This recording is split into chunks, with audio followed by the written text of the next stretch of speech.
அம்மா எதுக்குடா கத்துற? 1 மணி நேரமா தேடினுக்கிறேன். இந்த பீரோல என்னோட பூ போட்ட சட்டையை காணோம்.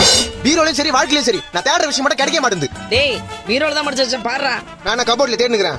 நானும் பீரோல தான் தேடினுக்கிறேன். உன் புடவை மட்டும் அப்படியே அடுக்கடுக்கா காஞ்சி பட்டு, மதுரை பட்டு, கன்னியாகுமரில இருந்து செங்கல்பட்டு வரைக்கும் மச்சி அடிக்க வச்சிருக்கல. என் பூ போட்ட சட்டை மட்டும் எங்க காணோம்? இப்போ உன் சட்டையை தேடி எடுத்துட்டேன்னா நான் பட்டையை போட்டு பயணிக்கு போக சொல்றியா? சட்டையை தேடி கொடுமா ஃபர்ஸ்ட். டைம் ஆகுது. இப்போ நான் தேடி எடுத்தனா தொடப்ப கடதான். தொடப்பு கட்டல வேணாம், சட்டையை தேடி கொடு. இரு இங்க சட்டை இருக்கட்டும். இருக்குதா? டேய் என் புடவைங்கடா. கீழே வந்தாலும் புடவை இங்க தான் இருக்குது. என் பூ போட்ட சட்டை எங்க? என்ன மூஞ்சி கருக்குதே? ஆத்திரமா வந்து தீஞ்சு வாசனை வருது. டேய் கேஸ் மேல பால் வச்சிட்டு வந்துட்டா. ஓ தீஞ்சு வாசனை அங்க தான் வருதா? ஐயோ மொத்த பாலும் போச்சு. ஏமா என் பூ போட்ட பூ உன்னால என்னாச்சு பாத்தியா? அம்மா பால் தீஞ்சு போச்சு. என் பூ போட்ட சட்டமா? டேய் இங்க பால் தீஞ்சு போச்சுன்ற பூ போட்ட சட்டையா? இந்த கருத்து நீ ஏன் பாத்துட்டு இருக்கற? என் பூ போட்ட சட்டையே இதாமா. பூ போட்ட சட்டை இதுதானா?